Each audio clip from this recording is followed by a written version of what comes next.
আমাদের ডায়েটরির কথা খেয়াল করি, আমরা যা খাই দেখেন এটাও করাপ্ট করে ফেলছে, আমাদের খাদ্যাভ্যাস পরিবর্তন করে দিচ্ছে। আমরা এখন কি খাই দেখেন, প্রসেসড ফুড খাই, টিনজাত দ্রব্য যেটা আছে খাদ্য এটা আমরা খাই, জাঙ্ক ফুড খাই, ফাস্ট ফুড খাই, জেনেটিক্যালি মডিফাইড আমরা ফুডগুলো খাই।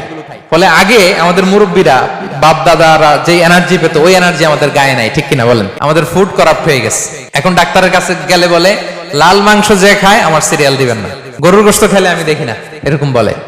তো রাসূল সাল্লাল্লাহু আলাইহি ওয়াসাল্লামের যুগে ওনারা মিট খেতেন না ভাইরা, ফ্রেশ মিট, মরুভূমির ক্যাকটাস গুলমলতা খেয়ে যে খাসি দুম্বাগুলো, ওগুলো খাইলে এমনিতে শরীরের ভেতরে এনার্জি চলে আসে। এগুলো বাদ দিয়ে আমরা খাবারে কি ঢুকাইছি? Fast food. আমাদের ছোট বাচ্চাদেরকে দেখবেন ভালো মাছ খেতে দিলে খায় না, ভেজিটেবল দিলে খায় না। কি খাবে ওরা? আমি জানি কি খাবে, শোনেন। সসেজ খাবে, দেন পিজা খাবে, ইনস্ট্যান্ট যে স্যুপ আছে, নুডলস আছে, এগুলো খাবে, ফ্রোজেন যত মিল আছে এগুলো খাবে, ঠিক কিনা?